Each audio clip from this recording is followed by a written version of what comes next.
Telugu Desam party అధినేత ముఖ్యమంత్రి నారా చంద్రబాబు నాయుడు జన్మదిన వేడుకలను నేడు ఘనంగా నిర్వహించేందుకు తెలుగు తమ్ముళ్లు సన్నాహాలు చేస్తున్నారు.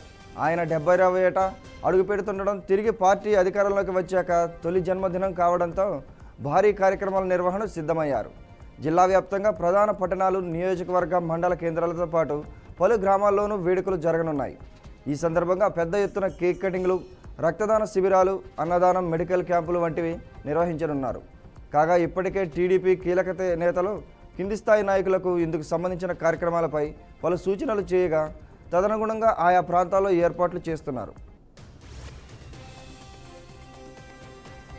ఫ్యాన్సీ నెంబర్లతో తెలంగాణ రవాణా శాఖకు భారీ ఆదాయం సమకూరింది. ఒక్కరోజే హైదరాబాద్లోని ఖైరతాబాద్ ఆర్టీఏ ఆఫీసుకు 3,71,00,000 రూపాయలు ఆదాయం వచ్చినట్లు అధికారులు వెల్లడించారు. 0001 నెంబర్ను నటుడు బాలకృష్ణ 7.75 లక్షలకు పొందారు. 0009 నెంబర్ను 6.70 లక్షలకు కనకయ్య హైస్టాప్ అనే వ్యక్తి కొనుగోలు చేశారు. 0099 నెంబర్ను 4.76 లక్షలకు కాన్పాప్ సంస్థ దక్కించుకుంది. ఇదిలా ఉండగా టీఎస్గా ఉన్న నెంబర్ ప్లేట్లను ఇటీవల టీజీగా మారుస్తూ తెలంగాణ ప్రభుత్వం నిర్ణయం తీసుకుంది. ఈ సందర్భంగా మరోసారి ఫ్యాన్సీ నెంబర్ల కోసం ప్రముఖులు ఎగబడుతున్నారు. ఫ్యాన్సీ నెంబర్ల వేలం సమయంలో పాల్గొని తమకు నచ్చిన నెంబర్లు సొంతం చేసుకుంటున్నారు. సముద్రంలో ఉపరితల శ్రేణి కొనసాగుతోంది. సముద్ర మట్టానికి 1.5 ఎత్తులో విస్తరించింది. దీంతో రాయలసీమకు వాతావరణ శాఖ అధికారులు బిగ్ అలర్ట్ ప్రకటించారు. పలు ప్రాంతాల్లో తేలికపాటి నుంచి మోస్తరు వర్షం కురిసే అవకాశం ఉందని హెచ్చరించారు. ఈ సమయంలో ఉరుములు, మెరుపులతో, పిడుగులతో పడే ఛాన్స్ ఉందని వెల్లడించారు. అలాగే ఈదురుగాలులకు గంటకు 40 నుంచి 50 కిలోమీటర్ల వేగంతో వీచే అవకాశం ఉందని తెలిపింది. ప్రజలు అప్రమత్తంగా ఉండాలని, పిడుగులు పడే సమయంలో చెట్ల కింద ఉండొద్దని, రైతులు, గొర్రె కాపురులను బయటకు వెళ్లకుండా ఉంటే మంచిదని అధికారులు సూచించారు. ఏపీ సీఎం చంద్రబాబు పుట్టినరోజు సందర్భంగా ఉపాధ్యాయ ఉద్యోగార్థులకు రాష్ట్ర ప్రభుత్వం శుభవార్త చెప్పింది. విద్యాశాఖ మంత్రి నారా లోకేష్ మెగా డిఎస్సి షెడ్యూల్ను ప్రకటించారు. గతంలో చెప్పినట్టే 16,347 ఉపాధ్యాయ పోస్టుల భర్తీకి ఏపీ పాఠశాల విద్యాశాఖ ఏప్రిల్ 20న నోటిఫికేషన్ జారీ చేయనున్నట్టు మంత్రి నారా లోకేష్ తెలిపారు. ఏప్రిల్ 20 నుంచి మే 15 వరకు ఆన్లైన్లో దరఖాస్తులు స్వీకరించనున్నారు. జూన్ 6 నుంచి జూలై 6 వరకు సిబిటి విధానంలో డిఎస్సి పరీక్షలు నిర్వహించనున్నట్టు షెడ్యూల్లో పేర్కొన్నారు. తెలంగాణ ఇంటర్ పరీక్ష ఫలితాలను ఈ నెల 22న విడుదల కానున్నాయి. డిప్యూటీ సీఎం భట్టి విక్రమార్క ఫలితాలను విడుదల చేయనున్నారు. గత నెల 5 నుంచి 25వ తేదీ వరకు ఇంటర్ పరీక్షలు జరిగాయి. ఫలితాలను www.enadu.net వివరాలు తెలుసుకోవచ్చు. గత కొంతకాలంగా విశాఖ మున్సిపల్ కార్పొరేషన్పై నెలకొన్న పరిస్థితులకు చెక్ పడింది. కూటమి నేతలు వైసీపీ మున్సిపల్ మేయర్పై పెట్టిన అవిశ్వాస తీర్మానం నెగ్గింది. దీంతో జీవీఎంసీ మేయర్ పదవి కూటమి కైవసం అయింది. నాటకీయ పరిణామాల మధ్యలో మేయర్ అవిశ్వాసంపై ప్రత్యేక సమావేశం ఏర్పాటు చేశారు. ఈ సమావేశానికి 74 మంది కార్పొరేటర్లు హాజరయ్యారు. ఈ ప్రత్యేక సమావేశానికి కోరం సరిపోవడంతో ఇన్ఫార్మ్ కమిషనర్ కలెక్టర్ హరీందర్ ప్రసాద్ అవిశ్వాస సమావేశాన్ని కొనసాగించారు. ఈ క్రమంలో కూటమి నేతలు విశాఖ మేయర్ హరివెంకట కుమారిపై పెట్టిన అవిశ్వాస తీర్మానం నెగ్గింది. దీంతో గ్రేటర్ విశాఖ మేయర్ పీఠాన్ని ఎన్డీఏ కూటమి దక్కించుకుంది. ఇదిలా ఉంటే కౌన్సిల్ సమావేశాన్ని వైసీపీ నేతలు బహిష్కరించారు. హైదరాబాద్ బంజారాహిల్స్లోని నిమ్స్ ఆసుపత్రిలో జరిగిన అగ్ని ప్రమాదంపై ఆసుపత్రి యాజమాన్యం స్పందించింది. ఎమర్జెన్సీ బిల్డింగ్ 5వ అంతస్తులో ఆడిటోరియం దగ్గర నాన్ పేషెంట్ ఏరియా షార్ట్ సర్క్యూట్తోనే ప్రమాదం సంభవించిందని ఆసుపత్రి యాజమాన్యం తెలిపింది. పొగలు వచ్చిన వెంటనే సిబ్బంది అప్రమత్తమై మంటలు వ్యాపించకుండా చర్యలు తీసుకున్నట్లు తెలిపింది. అలాగే ఎవరికి ఎలాంటి ప్రమాదం కానీ, ఆస్తి నష్టం కానీ జరగలేదని తెలిపింది.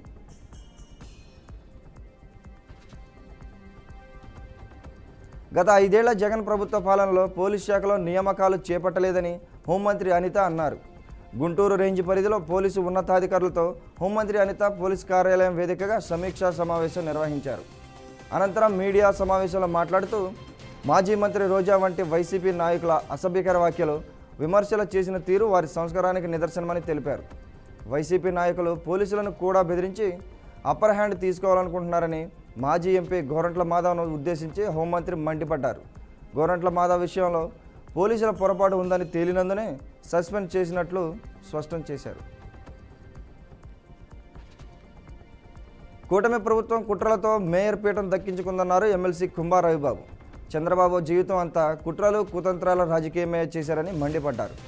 రాజకీయ పరంగా నీచానికి దిగజారింది దేశ చరిత్రలో చంద్రబాబు ఒక్కరే అని అన్నారు. కూటమి నేతలు ధర్మం గెలిచిందని మాట్లాడుతున్నారని, వాస్తవానికి కుట్రలు ప్రలోభాలు డబ్బు గెలిచాయని అన్నారు. ప్రభుత్వం ప్రజాస్వామ్యాన్ని కూని చేసిందని ఆగ్రహం వ్యక్తం చేశారు. కాంగ్రెస్ బీఆర్ఎస్ పార్టీలపై కేంద్ర హోంశాఖ సహాయ మంత్రి బండి సంజయ్ హాట్ కామెంట్స్ చేశారు. హైదరాబాద్లోని బర్కత్పురాలో బీజేపీ నాయకులతో బండి సంజయ్ భేటీ అయ్యారు. కాంగ్రెస్ బీఆర్ఎస్ పార్టీలపై ఆరోపించారు. ప్రజాస్వామ్యంలో ఉంటూ ఎమ్మెల్సీ ఎన్నికలకు దూరంగా ఉంటారా అని మండిపడ్డారు. 15 నిమిషాలు టైం ఇస్తే హిందువులను చంపేస్తామన్న ముస్లింను గెలిపించేందుకు కుట్ర చేస్తారా అని సీరియస్ అయ్యారు. ముస్లిం మాటలకు హిందూ సమాజమంతా రగిలిపోతోందని అన్నారు. విప్కు భయపడి ఓటింగ్కు దూరమైన ముస్లింకు ఓటేసినా మీ రాజకీయ భవిష్యత్తు ఖతమే అని కార్పొరేట్లకు సూచించారు. అర్హులైన పెన్షన్దారులను గుర్తించకుండా పెన్షన్ ఇవ్వకుండా కూటమి ప్రభుత్వం వంచన చేస్తోందని వైసీపీ నేత మజ్జి శ్రీనివాస్ అన్నారు. గ్రామాల్లో ఉపాధి హామీ డబ్బులు రాక పేదలు తిండి తినలేని పరిస్థితిలో ఉందన్నారు. ఉపాధి హామీ పనుల్లో కనీస వేతనాన్ని కూడా ఇవ్వడం లేదని మండిపడ్డారు. భోగాపురం విమానాశ్రయానికి సంబంధించి కూటమి ప్రభుత్వం వచ్చిన దగ్గర నుంచి చేసిందేమన్నా ఉందా అంటూ మజ్జిగ శ్రీనివాస్ ప్రభుత్వాన్ని ప్రశ్నించారు. విశాఖ మేయర్ పీఠాన్ని కూటమి కైవసం చేసుకుంది.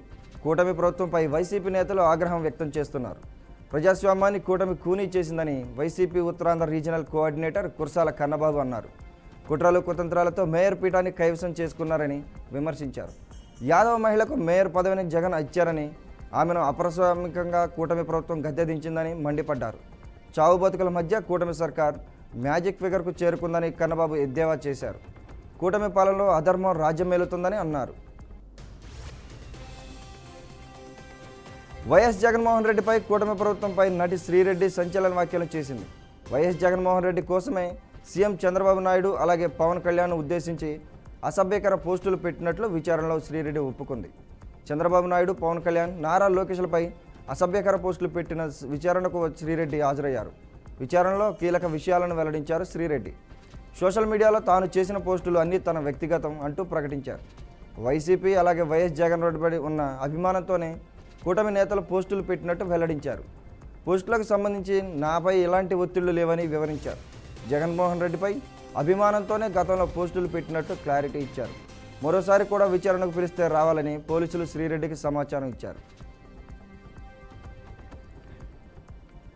తిరుమలలో పెరుగుతున్న భక్తుల రద్దీకి అనుగుణంగా కేంద్ర విచారణ కార్యాలయంలో మెరుగైన వసతులు కల్పించేందుకు టీటీడీ ఈవో శ్రీజై శ్యామలరావు తిరుమలలోని అన్నమయ్య భవన్లో సమీక్ష నిర్వహించారు. ఈ భవనాన్ని చాలా దశాబ్దాల క్రితం నిర్మించడంతో రోజురోజుకి పెరిగిపోతున్న భక్తుల సంఖ్య తీవ్ర అసౌకర్యాలకు గురవుతుందన్నారు. ఈ సవాళ్లను ఎదుర్కొనేందుకు విజయవాడలోని స్కూల్ ఆఫ్ ప్లానింగ్ అండ్ ఆర్కిటెక్చర్కు చెందిన architect, urban designer doctor G Karthik power point presentation రూపొందించారు. సమగ్ర పునర్వ్యవస్థీకరణ ప్రణాళికను టీటీడీ అధికారులకు వివరించారు. భక్తుల రాకపోకలను సులభతరం చేయడం, స్థల వినియోగాన్ని సమర్థంగా చేసుకోవడం, సిఆర్ఓ, పిఎస్సి 1 ప్రాంతాల్లో మౌలిక వసతుల అభివృద్ధి వంటి అంశాలపై పలు ప్రతిపాదనలు వెల్లడించారు. బీఆర్ఎస్ వర్కింగ్ ప్రెసిడెంట్ కేటీఆర్ వ్యాఖ్యలపై టీపీసీసీ చీఫ్ స్పందించారు. కేటీఆర్ తీరును తీవ్రంగా ఖండిస్తూ కౌంటర్ అటాక్ చేశారు. బీఆర్ఎస్ నేతలు బలహీనతలను ఆసరాగా తీసుకున్న బీజేపీ రాష్ట్రానికి అన్యాయంగా రావాల్సిన వాటాల నిధులను ఇవ్వకుండా అన్యాయం చేస్తుందన్నారు. అవినీతి కేసుల నుంచి తప్పించుకోవడానికి బీజేపీతో లోపాయకారి ఒప్పందం పెట్టుకున్నారని టీపీసీసీ అధ్యక్షుడు మహేష్ కుమార్ గౌడ్ విమర్శించారు. దొంగల ముఠాలా ఉన్న రాష్ట్రాన్ని 10 ఏళ్లు దోచుకోవడమే లక్ష్యంగా పెట్టుకున్నారని దుయ్యబట్టారు. అక్రమాలపై కేంద్రం చర్యలు తీసుకోకుండా నరేంద్ర మోడీకి దాసోహమయ్యారని పేర్కొన్నారు. సొంత ప్రయోజనాలకే పెద్దపీట వేసి బీజేపీ ప్రభుత్వాన్ని ప్రశ్నించకపోవడంతో రాష్ట్రం అన్ని రంగాల్లో వెనుకబడిపోయిందని పేర్కొన్నారు. 10 ఏళ్లలో కేంద్రంలోని బీజేపీ సర్కార్ ప్రవేశపెట్టిన బిల్లులకు మద్దతు ఇచ్చింది బీఆర్ఎస్ కాదా? కేసీఆర్ను ఆయన ప్రశ్నించారు.